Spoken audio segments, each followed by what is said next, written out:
Hi. Good morning. So, today is Sunday. Safe Harbor. I don't know. That is from, or whatever. Whatever. So, today, we are going to be talking about Pride and Prejudice. Because, again, my mom affects my life, and, gang signs. Those are my gang signs. What's up, James? He's watching all the way from somewhere across the ocean in another country. Thank you for watching. So today we're talking about Pride and Prejudice. The reason for Pride and Prejudice is this thing that we're dealing with, which is I'm going to relate it to racism. Here's the story. So my mom watches this movie yesterday. And this movie has to do with a Mexican gentleman who has no papers, no nothing. James is in Japan, by the way. Thank you for watching. But anyway, so this guy, he's a Mexican guy. He has no papers. He comes to the United States. He's a hard worker. He does stuff every day. He's really trying. And the name of the movie is called A Better Life, right? Basically, the story is this guy really busts his ass to try and get to somewhere. His son is born in America, so his son's American, but his son doesn't connect at all to his father because he doesn't remember he doesn't know anything about Mexico, so he doesn't know the music and he doesn't know the culture. He knows America. And his father works for really expensive, high-end homes, even though he has no some money. So the story is that the guy buys a truck, and after buying the truck, he goes to pick up some guy at a Home Depot, and he's trying to help him make some money. And so they go and they're gonna do this job where he's gonna cut down a tree, and he goes up to the top of a palm tree, and the guy steals his truck. The other guy he's trying to help him out, right? So the guy steals his truck, and he finds his truck at a car dealership. So him and his son go to the car dealership and steal the truck, and then that guy gets thrown in jail and then deported. And it's just the movie overall, from what I can tell, is that there's a really good movie scope, right? The feel of the movie's all there. You see the rich people and how they live, and their little dogs, and they're jogging. And you see this Mexican guy who's busting his ass just to survive, and it's just the whole thing's there. And I took the movie, just in description, by the way. I took the movie and I twisted it, because that's what I do. I twist things. So I twisted it a little bit, and I said, there's a difference between the kid doesn't understand the idea of Mexico and the thing of his heritage, because he's not that thing. He's American. He was born in America, and no matter how much you're going to try and infuse your other culture, America is his culture. And so it would be as if he went to Mexico, then he'd be like, all these Mexicans don't know anything about America. So here's how I got it into racism. You see how I did that? It's fucking weird. But, so I took that as being almost like a form of racism. And I'm not the movie. I understand the movie is a really cool idea, and that the guy is just telling a story, and whoever the guy who wrote the story is just telling a story about a guy who's busting his ass to become something better and do something and live a better life, and the struggles of that particular life.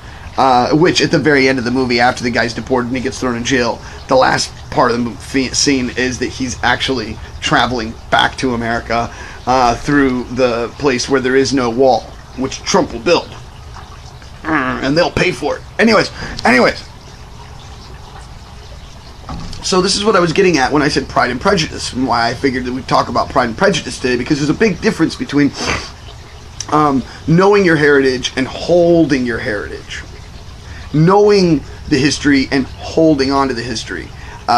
So what do I mean by that, just alone? Okay, so let me get at it. Okay, alright. Holding and knowing are two totally different things. So, holding is where you can't let go of it. And it's so intense that you don't let go, and so everything is based on that hold, if that makes sense. So in other words, like, you're holding on to the baggage, you're holding on to the history, you're holding on to your past, you're holding whatever it is, but nevertheless that's what's happening. And so you're holding, you're not knowing. The difference between knowing your past and just knowing what happened and not allowing that knowing to be the holding is the whole difference there. And that's the difference between pride and prejudice. And I found those two words not because of the book Pride and Prejudice, but because of the idea. I can be prideful, and I can be strong and caring and loving and pride. There's pride. I've pride in something. But when you become prejudiced, when you become politically correct in every single thing that you say, you become fascist.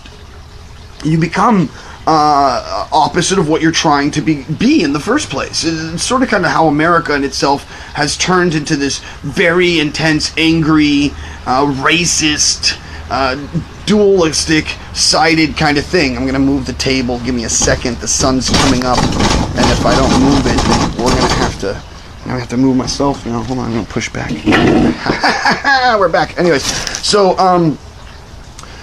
this is the difference, right? The difference between holding, between knowing, between pride, between prejudice, between history and understanding your history, and then also the difference between being like so ingrained in it that you don't allow anything else in, and anything else that comes near you is so wrong. Judaism does this, and it's the reason that I stopped wanting to be a rabbi. Yes, it has. Someone said to me in one of my videos, so James says, he's German-Irish, but he says, I'm an American. Political correctness has become ridiculous these days. And I agree. The whole thing here is that it's this overwhelming thing that we're all trying to deal with. And in the end, hello Diane, in the end, yeah, I do realize, you know what I see, because my teeth are actually white, not orange. I realize someone's been saying that I look orange in these videos, and it's because of the way I'm setting up and where I have bad lighting. And I don't want to use the natural light, because if I did, I A, couldn't see, and B, it would be horrible, and it's okay. Anyways, so the difference here, the difference between these two things and how we approach it is really what creates the dynamic of whether we're doing the positive or the negative thing to ourselves, to our mind, to our body, to our heart, to our soul. And don't get me wrong, once again, please, when I say these things, I am not better than you, man. I have so many different things that I have to fix in my life. I smoke cigarettes, I smoke pot. You know, if we want to talk about being like super healthy and doing everything positive and awesome for yourself, then I would say we should all be like hardcore vegans. And I'm really serious about this. I saw this awesome documentary about this guy who's this vegan coach, and this woman who was 290 pounds and lost it in a year and something, had to have surgery for the skin and oh my god, it was such a movie. You have to watch it. It's called